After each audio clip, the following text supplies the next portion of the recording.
আমাদের খাদিজা এডিটিং এর সকল প্রকার পার্ট গল্প দেখতে আমাদের চ্যানেলটি সাবস্ক্রাইব করে পাশে থাকা বেল আইকনটিতে ক্লিক করে অল নোটিফিকেশন অন করে দিন। আমি প্রথম দেখে পাগল হইলাম, মন তো আর মানে না। কাছে আইসো আইসরে বন্ধু, প্রেমের কারণে ভালোবাইসো বাইসরে বন্ধু, আমায় যতনে। সকালে নাস্তা শেষে ড্রয়িং রুমে বসে আছে খাদিজা বেগম আর সানজিদা বেগম। 5 দিন হলো তিনি এসেছেন মীরাদের বাসায়। চলে যেতে দিয়েছিলেন গতকাল বিকেলে, কিন্তু মীরা আর উর্মির বাঁধাতে যেতে পারেনি। আর যেতেই হবে। একেবারে তৈরি হয়ে বসেছেন সোফায়। রান্নাঘর হতে টুংটাং শব্দ আসছে। মীরা চা বানাচ্ছে। উর্মি ঘুরে ফিরে এক একটা বয়ামের মুখ খুলছে আর লাগাচ্ছে। কিসের সন্ধানে যে আছে তা বোঝা যাচ্ছে না। মীরা ফুটন্ত গরম দুধে চামচ দিয়ে চা পাতা ঢেলে দিয়ে উর্মিকে লক্ষ্য করে চুপচাপ দাঁড়িয়ে আছে সে। মেয়েটা থানা তল্লাশি দিয়ে যাচ্ছে কখন থেকে, কখনো নিচের তাকে তো কখনো মোড়ার উপর দাঁড়িয়ে উপরের তাকে। উর্মি মনে মনে ভাবলো, মামি তো এখানেই বলেছিল, তাহলে পাচ্ছে না কেন?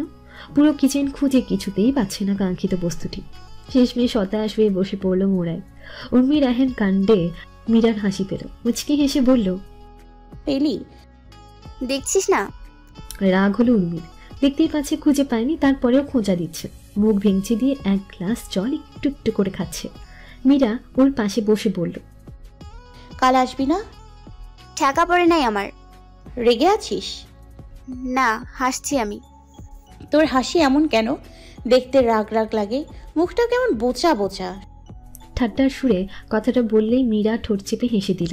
এবার আর উর্মি রাগ সংবরণ করতে সক্ষম হলো না। চেতে উঠে হড়বড় করে কর্কশ কণ্ঠে চিঁচিয়ে বলল, আর তুই হাসলে যেন মনে হয় অপসরা লাগে।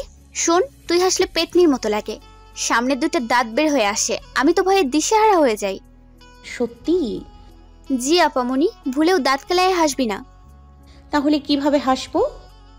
মুচকি হাসবি, তবুও দাঁত বের করবি না।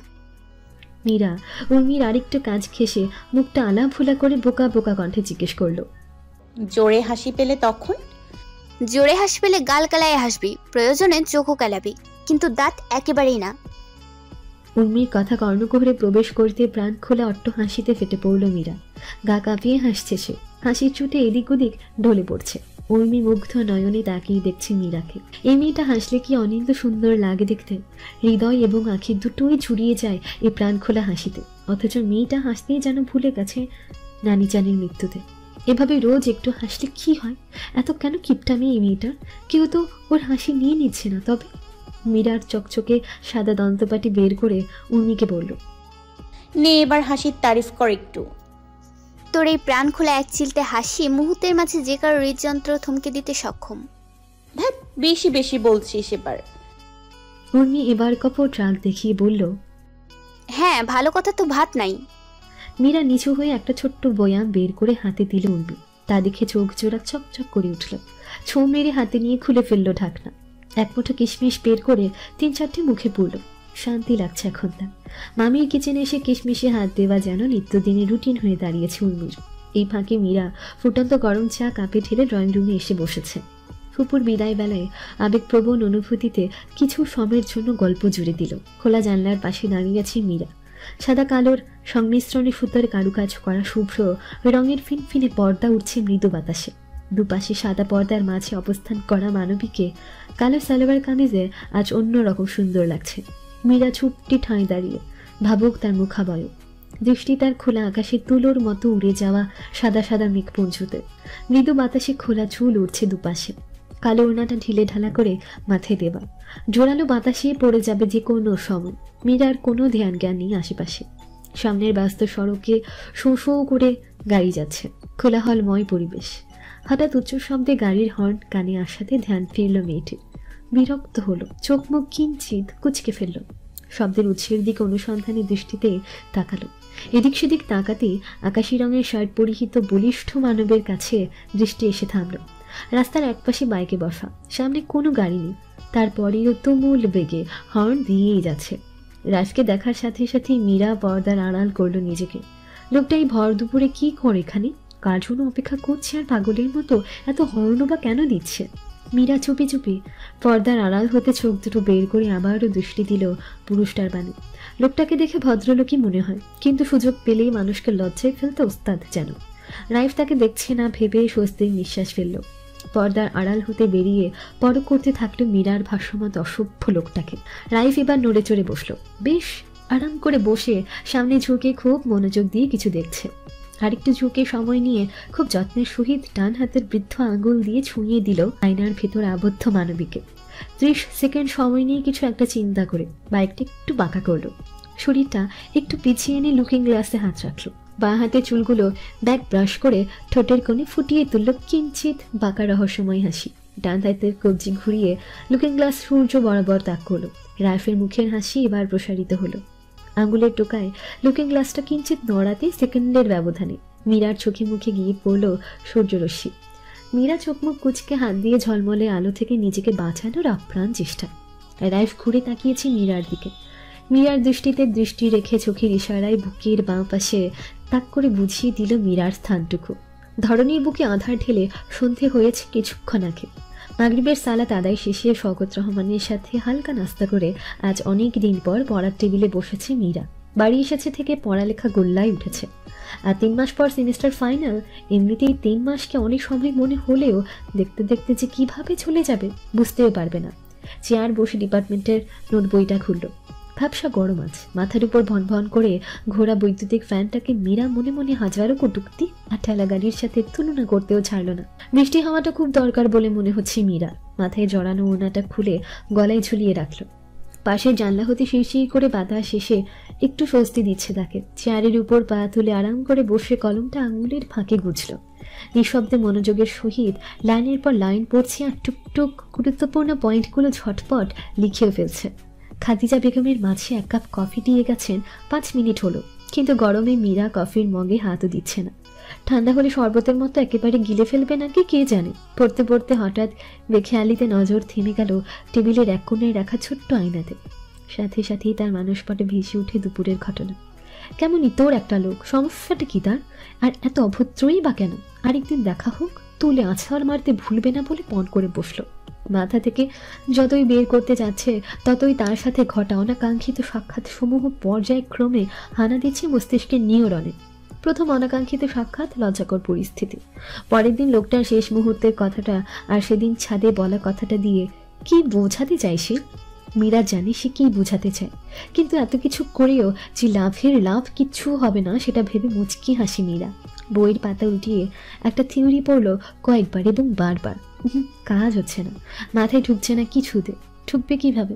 মীরার মস্তিষ্ক জুড়ে ছড়িয়ে ছিটিয়ে এখন যে সে অসভ্য লোকের বসবাস, যা ধীরে ধীরে হৃদ মাঝারে এ জায়গা করে নেওয়ার জোর প্রস্তুতি নিচ্ছে। মীরা ঘুণাক্ষরেও টের পাচ্ছে না সেটি। পরন্ত বিকেল, সূর্যের তাপ মলিন হয়ে এসেছে পৃথিবীর বুকে। আকাশ পরিষ্কার, মেঘগুলো থোকায় থোকায় নানা রঙে সেজেছে আজ। শহরের আভিজাত্য এক রেস্টুরেন্টে বসে আড্ডার পসরা বসিয়েছে রাইফের বন্ধু মহল। অফিস শেষে একত্রিত হয়ে খোশ গল্পে মেতেছে তারা। এক গল্প দিয়ে শুরু করলে আগামাথা বাদ দিয়ে অন্য গল্প গিয়ে থামে। ব্যক্তিগত থেকে রাজনৈতিক কোনোটাই বাদ নেই যেন। এখন আপাতত আড্ডার কেন্দ্রবিন্দু রাইফ এবং তার ছুঁয়ে দেওয়ার আগেই আড়ষ্ট হয়ে যাওয়া লাজুকলতা। ফাহাদ, পল্লব এবং রাজনের একের পর এক প্রশ্ন বাণে জর্জরিত হচ্ছে না রাইফ। 3 জনকে টেক্কা দিয়ে চতুরতার সহিত রাগঢাক করে কথা বলছে। এই একটা বলেই তো অন্যটা চেপে যায়। পল্লব ধৈর্য রাখতে পারছে না কিছুতে, হাঁসফাঁস করছে আদ্যপান্ত জানার জন্য। রাজন পাই তো রাইফের পিঠে ঘুষি দিয়ে সমস্ত কথা বেরিয়ে আনে। ফাহিম শেষে ধৈর্য রাখতে না পেরে রাইফের গা ঝাঁকুনি দিয়ে যাচ্ছে পুরো ঘটনা জানার জন্য। এদের অবস্থা দেখে নীরবে হাসি রায়। বন্ধুদের হৈহুল্লোড়ে না পেরে অবশেষে মুখ খুলে বলল, আরে ভাই থাম এবার, এত অস্থির হচ্ছিস কেন? তুই শালা একেবারে সব বললে কি আমাকে এত উতলা হাওয়া লাগে? পল্লবের কাট কাট কথাতে রাইফ মাথা চুলকিয়ে মুচকি হেসে বলল, তোরা মেয়েটাকে যেমন ভাবছিস তেমন না, আলাদা, একেবারেই আলাদা। ওর নীরবতা স্বভাবটাই আমাকে টানছে বেশি। ওর সাধারণ বেশভূষা ওকে অসাধারণ করে তুলেছে। ফাহাদ গলা টেনে কথার মাঝে ফোড়ন কাটল। ওহো মিয়া, দেখতে হইব তো তাহলে আজকেই। আমি দেখা পাচ্ছি না, আবার তুই? কেন দেখতে পাচ্ছিস না? সে কি বিদেশ থাকে? কোন গুলির মাইয়া ক খালি একবার। এই পল্লব এখনই হাজির করব। আগলা ভাব নেওয়া বন্ধ কর পড়ল, কাজের কাজ তো কিছুই করতে পারবি না।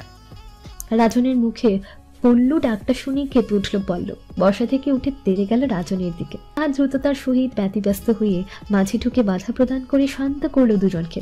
ভার্সিটি থাকাকালীন সেম ডিপার্টমেন্টের এক বেদ জুনিয়র মেয়ের সাথে ভাব হয়েছিল পল্লবের। মেয়েটা সবার সামনে মিষ্টি সুরে পল্লু বলে ডাকতো। কিছুদিন যেতে না যেতে মেয়েটা বিয়ে করে ফেলে আরেকজনকে।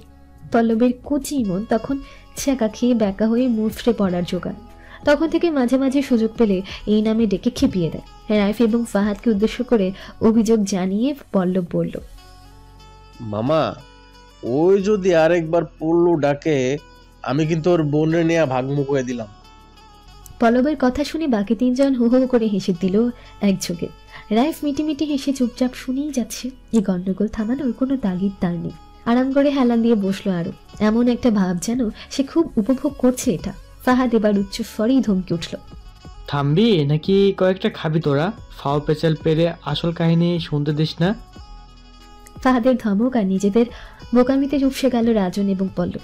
তিন জোড়া দৃষ্টি একসাথে দৃষ্টি ঘোরালো রাইফের দিকে। ফাহাদ টেবিল চাপড়ে রাইফকে মৃদু ধমকে বলল, বলবি তুই নাকি আরো তোষামত করা লাগবো? হাইপার হচ্ছিস কেন? গন্ডগোল করলি নিজেরা, দোষ হচ্ছে আমার। এখন বল। এই কয়েকদিনে যা বুঝলাম, নিজের মাঝেই মত্ত থাকতে পছন্দ করে বেশি। ভীষণ ম্যাচিউর একটা মেয়ে। বোন আছে?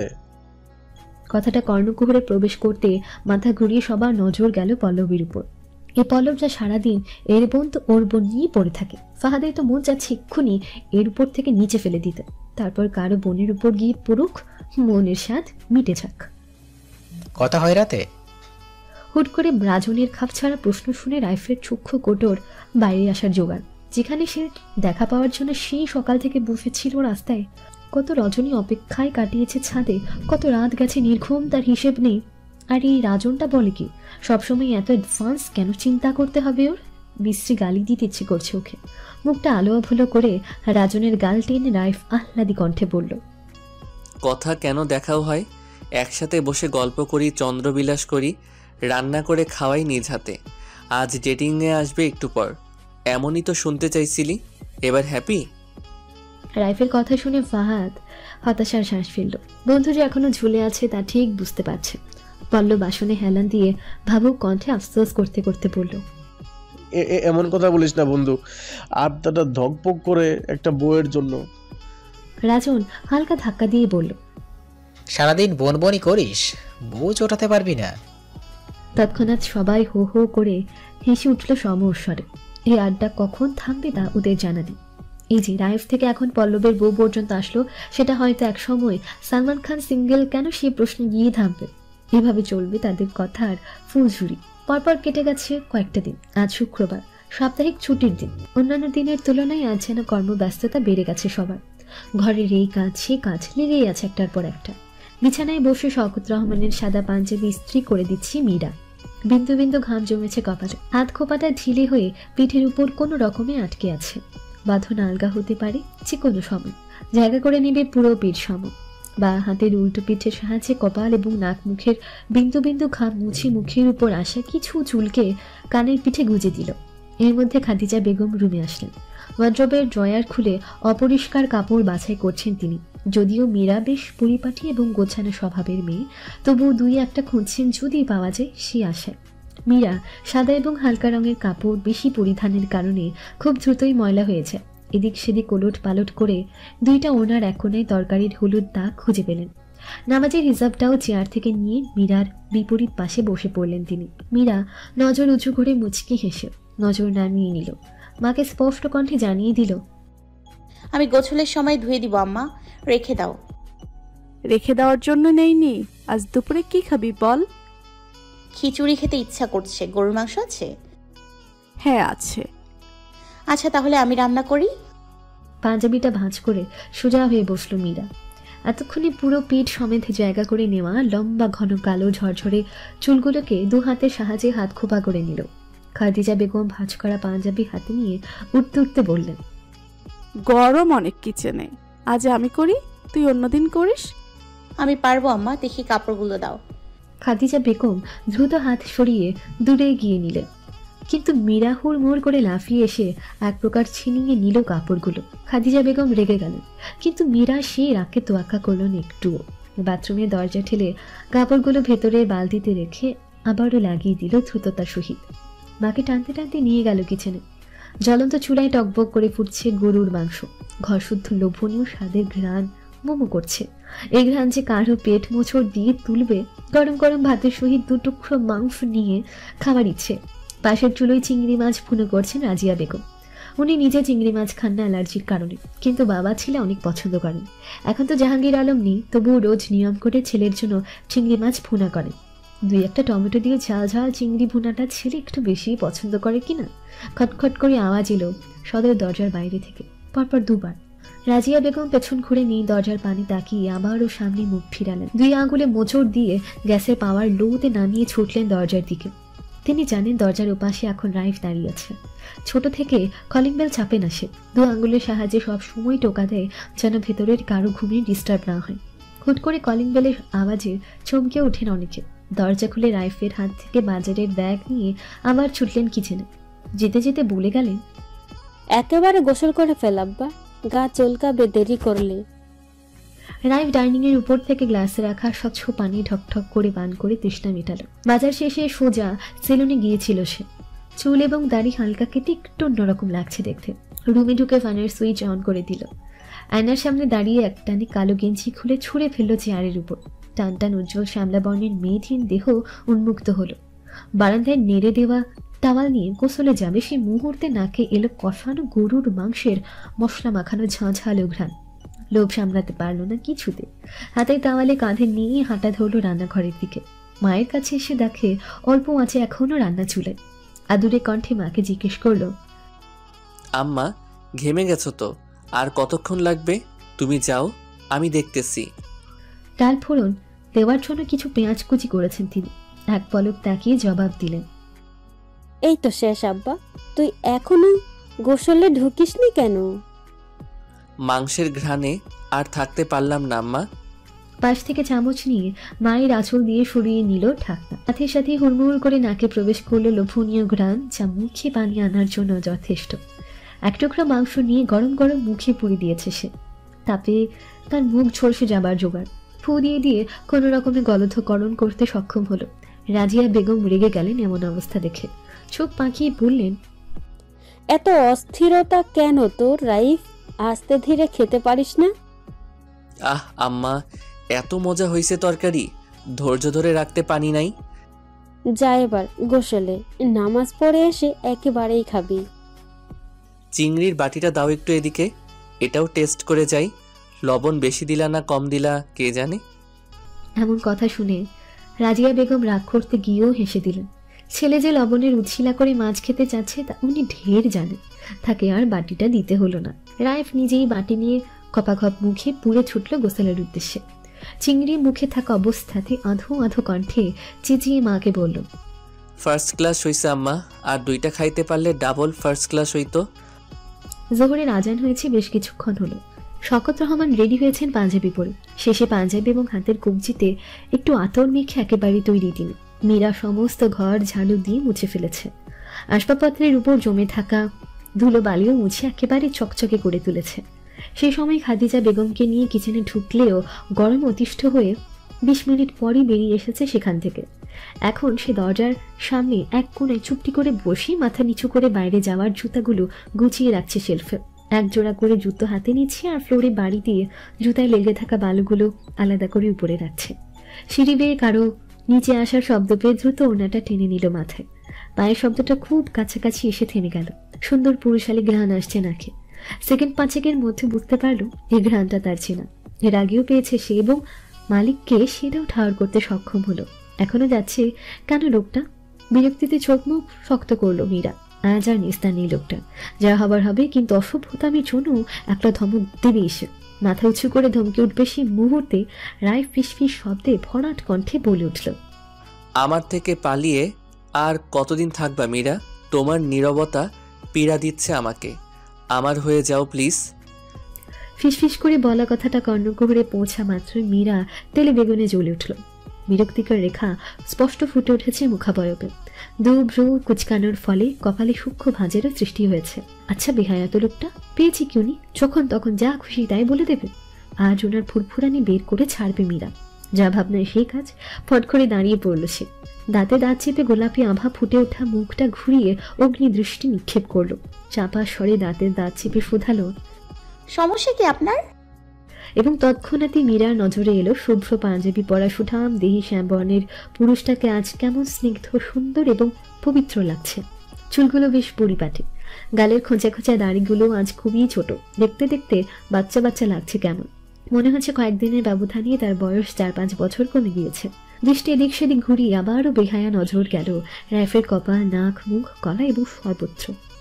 মীরার এমন চাহনি দেখে ঠোঁট মাখিয়ে মৃদু হাসল রাইফ। গলা স্বর অনেকটাই খাদে নামিয়ে মুখটা এগিয়ে আনলো মীরার দিকে। সাথে সাথে মীরা পেছন দিকে নিজেকে ঠেলে দূরত্ব বজায় রাখলো। যদিও দুজনের মাঝে 1 হাত পরিমাণ ফাঁকা, তবু পুরুষালী ঘ্রাণ মীরার রন্ধ্রে রন্ধ্রে প্রবেশ করছে। রাইফ দু ভ্রু উঁচু করে ভরাট কণ্ঠে শুধালো, ওভাবে চোরা চোখে তাকিয়ে কি দেখছো? তুমি বললে আজকেই ব্যবস্থা করি, মন ভরে দেখতে পারবা, ভয় নেই, একটু গুনাহ হবে না। একটাবার অনুমতি দাও, শুধু একটাবার।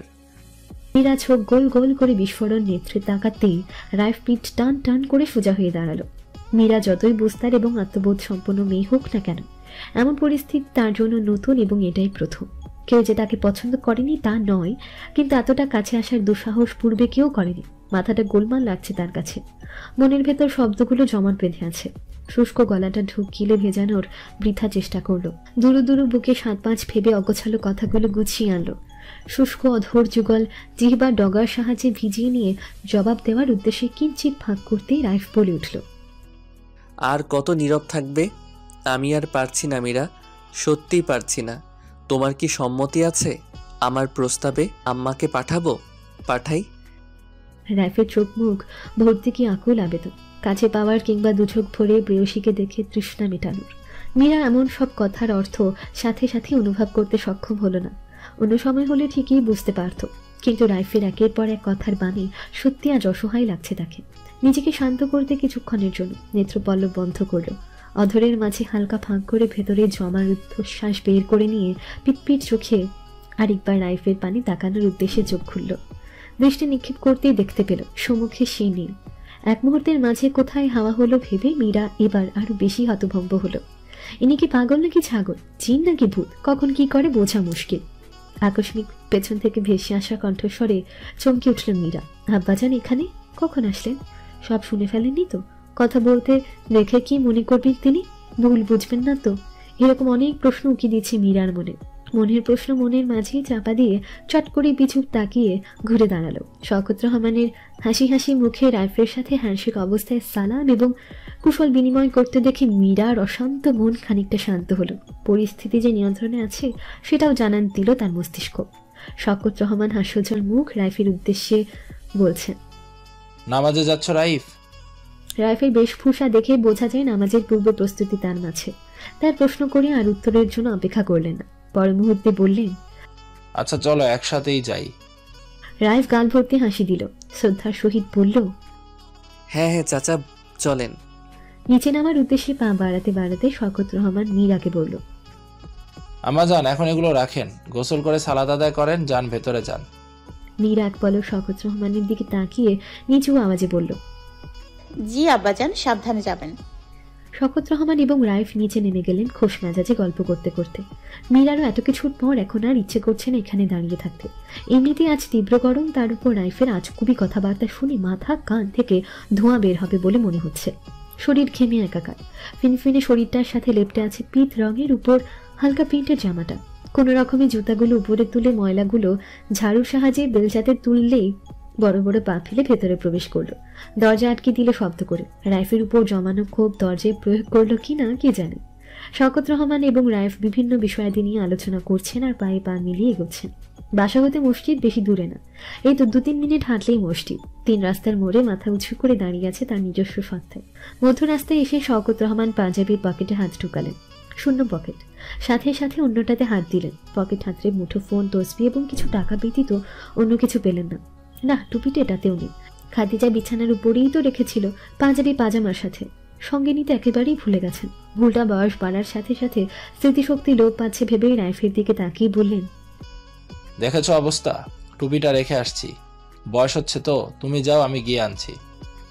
কথাটা বলে মুঠোফোনটা বৃদ্ধাঙ্গুলির মাধ্যমে অন করলেন। কয়েক সেকেন্ডের ব্যবধানে কল করলেন কারো নাম্বারে। কানে ফোন রেখে অপেক্ষা করতে করতে রিসিভ হওয়ার সাথে সাথেই বলে উঠলেন, টুপিটা নিয়ে নিচে নেমে আসেন তো আম্মা, আপনার ছেলে বুড়ো হয়েছে, সবকিছু ভুলে যায়। অপর পাশে কি কথা বললো তার মৃদু আওয়াজেও শুনতে পারল না রাইফ। শওকত রহমান ফোনটা কান থেকে নামিয়ে পকেটে রেখে রাইফের উদ্দেশ্যে বললেন, তুমি যাও, আমি আসছি। রাইফ সাথে সাথে বাধা প্রদান করল। গদগদ কণ্ঠে বললেন, আপনি কেন কষ্ট করবেন চাচা, আমি যাই, 1 মিনিটও লাগবে না আনতে। এক কাজ করেন, অনেক গরম তো, আপনি বরং এই দোকানে বসেন। শওকত রহমানকে নিষেধ করারও সুযোগ দিল না রাইফ। হনহন করে সামনের দিকে এগোতে থাকলো। কোনোভাবেই পেছন ফিরে তাকাচ্ছেন। পিছু ফিরলেই যেন মহাবিপদ। যা খুশি তাই হয়ে যাক, আজ আর তাকিয়ে আটকাতে পারবে না কেউ। বেশ দূরে চলে আসার পর ছোড়া চোখে তাকিয়ে দেখলো শওকত রহমান বসেছেন দোকানে। যাক, উনি তবে আর আসবেন না।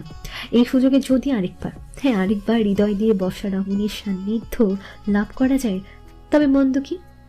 তপ্ত দুপুর, আবহাওয়া ভ্যাপসা গরম। ভোঁ ভোঁ করে কেঁপে ওঠে বিছানার উপর রাখা ফোনটা। বেজে উঠল উচ্চ শব্দে। খাদিজা বেগম এখন একটু পায়েস বসিয়েছেন চুলায়। এই ভর দুপুরে কাজের সময় কেউ কল করেছে বলে খানিক বিরক্ত হলেন। মীরাকে ডাকবেন, ফোনটা এনে দিতে সে উপায়ও নেই। নিজে গেছে টুপি নিয়ে, নিজেই এসে নাম্বারে চোখ বুলিয়ে হাসি মুখে রিসিভ করলেন। বললেন, আসসালামু আলাইকুম আপা, কেমন আছেন? আলহামদুলিল্লাহ ভালো আছি খাদিজা, তোমরা কেমন আছো? আলহামদুলিল্লাহ আপা, সবাই ভালো আছি। উর্মি কই, এখনো আসলো না যে? ঘুমাচ্ছে এখন, সারা রাত ঘুমাতে পারেনি গরমে। সকালের নাস্তা শেষে শুয়েছে, দুবার ডেকে আসছি, ওঠার নামই নিচ্ছে না। থাক আপা, ঘুমাক। ঘুম হলে একাই উঠবে। খিচুড়ি আর পায়েস রান্না করছি, দ্রুত পাঠিয়ে দিবেন কিন্তু। আচ্ছা যাবে। শোনো, ভাইজান কই? নামাজের জন্য বের হলো একটু আগে। আর মীরা?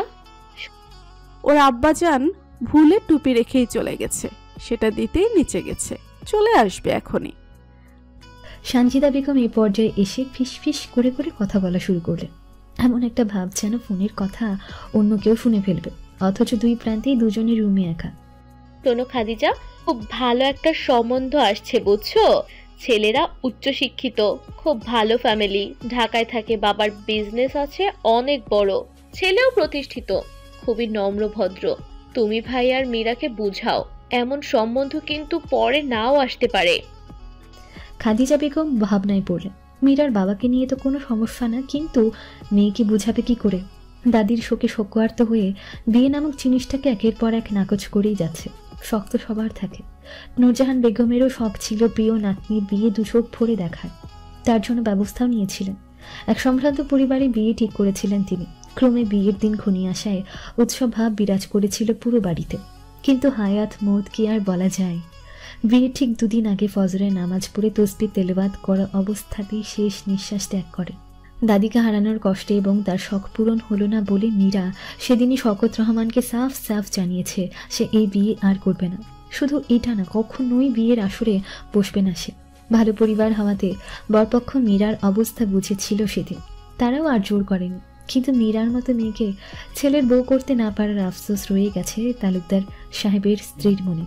খাদিজা বেগম অনেক বুঝিয়েছেন মীরাকে, মেয়ে মানুষ, স্বামীর সংসারে যেতেই হবে, আল্লাহর বিধান। কিন্তু এই মেয়েকে যে কিছুতেই রাজি করাতে পারছে না। অসহায় কণ্ঠে বললেন, আপা, আপনি তো জানেন মীরা কেমন, আমি কি করতে পারি বলেন? তুমি পারবা বুঝছো, ওর একটা সুন্দর জীবন দরকার। দেখো না, ঝিম মেরে থাকে সব সময়, শক্ত হওয়া লাগবো। মেয়েকে বুঝাও খাদিজা, এরপর আর আমাকে পাবা না বলে দিলাম, মাথায় রাখো। রাখছি, আল্লাহ হাফেজ। আপা। টুট টুট শব্দ করে কেটে গেল কল। কথা আর সম্পূর্ণ করতে পারলেন না তিনি। মুখোমুখি দুজন। গেটের সাথে কাঁধের এক পা সেলান দিয়ে শান্তভাবে চুপচাপ দাঁড়িয়েছে রাইফ। হাত দুটো বুকের উপর ভাঁজ করা, পা একটা বাঁকা করে অন্যটার উপর আড়াআড়ি করে রেখেছে। শীতল তার চাহনি, গভীর দৃষ্টি প্রেয়সীর ঘর্মাক্ত মুখটার উপরই নিবদ্ধ।